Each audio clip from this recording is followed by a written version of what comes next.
Amis des lampes à LED qui sont censées durer longtemps et durent que dalle. Bonjour. Oui, en fait, j'avais essayé ce système de short vidéo là sur YouTube et pour vous faire part de ma déconvenue d'avoir changé ce spot là, ce petit spot à LED qui vraiment n'a pas duré longtemps. Enfin, par rapport aux heures de vie annoncées, il a duré que dalle. Alors, bon, j'ai quand même regardé pour voir ce qu'il avait, donc je l'ai ouvert. Et il est de facture très classique, hein. On voit le secteur arrive ici, il y a une résistance fusible, un pont dresseur, un condensateur, et là un circuit driver spécialisé, et là les LED en série. Et ce qu'on peut voir, d'ailleurs on le voit d'ailleurs visuellement, c'est qu'il y a deux LED là qui ont des petits points noirs, ce qui est le signe que elles sont coupées. D'ailleurs, avec le testeur, c'est très facile à voir, hein. Si je me mets ici, voilà, comme ça, alors on peut voir que là, les LED fonctionnent. Là aussi. Là, par contre, on peut voir que voilà, elles sont complètement mortes. Et ça remarche d'ici. Donc voilà, la preuve est faite, c'est bien ces LED qui sont mortes. D'ailleurs, j'ai pu remarquer que dans les commentaires de ma petite vidéo short, là, il y en a beaucoup qui disaient que souvent, c'était pas les LED et c'était l'électronique de commande. Honnêtement, je suis pas tellement d'accord avec ça. Hein, enfin, je dirais largement plus des 2/3 des ampoules LED que j'ai réparées, c'était une ou plusieurs LED, comme ici, qui étaient coupées, plus que l'électronique de commande. Alors, je dis pas que ça arrive pas, mais en grande majorité, c'est quand même les LED qui lâchent. En même temps, comme elles sont toutes en série, il suffit qu'il y en ait une qui lâche pour que il n'y ait plus rien qui fonctionne. C'est vraiment le problème de ces trucs-là. Donc là, je vais essayer de les dessouder et d'en mettre d'autres. Alors bien sûr, la première chose, là, c'est bien de repérer la polarité avant, de la noter sur la carte pour pouvoir les remonter facilement. Bon, alors bien sûr, ce qui est toujours galère, c'est on n'a aucune caractéristique de ces LED. Donc là, je vais en récupérer sur un autre là qui ressemble un petit peu.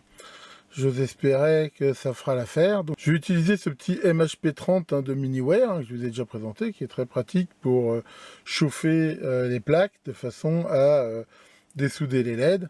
Donc je vais les enlever là. Ensuite, bien sûr, je les enlèverai les deux là de la plaque et je vais les ressouder en mettant un petit peu de Mob 39 là de BMJ. Là, je vous ai aussi déjà montré pour faire un peu de flux. Et on va regarder si ça règle le problème.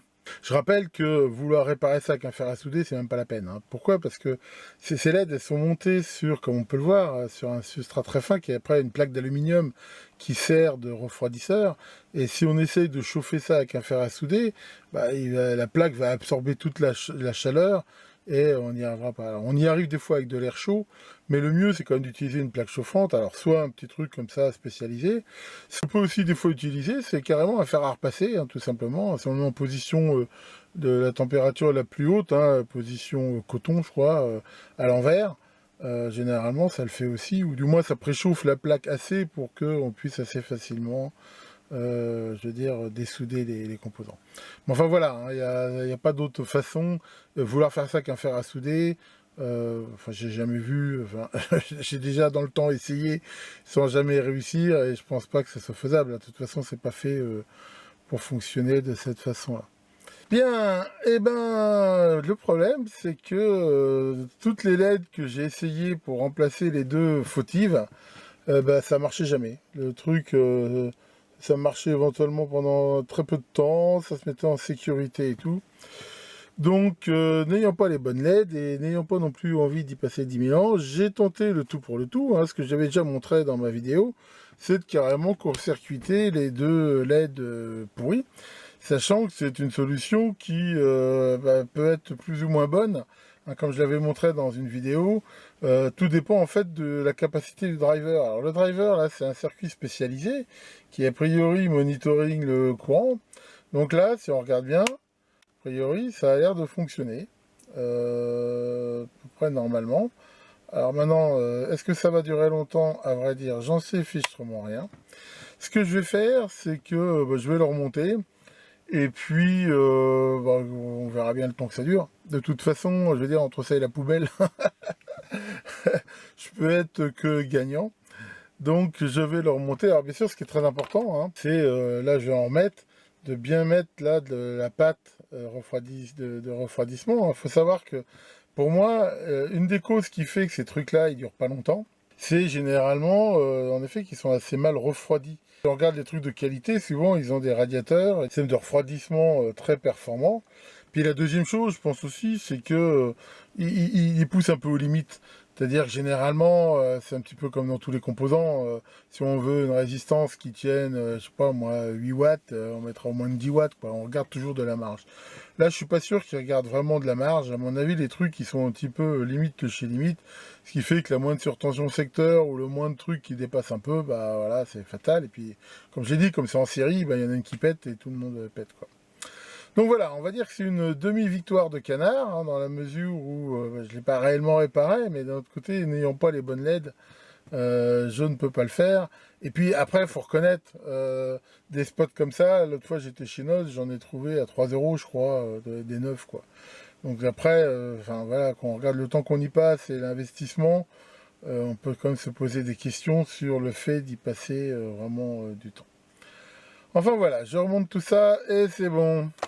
Alors, j'ai remonté le bignou, hein, comme on peut le voir. Voilà, et je vais faire un petit essai avant de remonter finalement complètement le connecteur. Donc, j'ai tout remonté, j'ai mis de la graisse thermique. Et d'ailleurs, un petit mot sur cette graisse thermique. Contrairement à ce que des fois j'ai pu lire ou entendre, l'idée, c'est pas d'en tartiner une belle épaisseur. Au contraire. Je veux dire, je rappelle que le principe de cette graisse thermique, qui est très efficace, hein, comme je l'avais montré dans une vidéo, c'est d'améliorer le contact entre deux, on va dire, deux surfaces conductrices de chaleur, généralement du métal. Et même si les états de surface sont bons, d'un point de vue microscopique, si on les regarde, je veux dire, il reste toujours des petites cavités, des petites criques.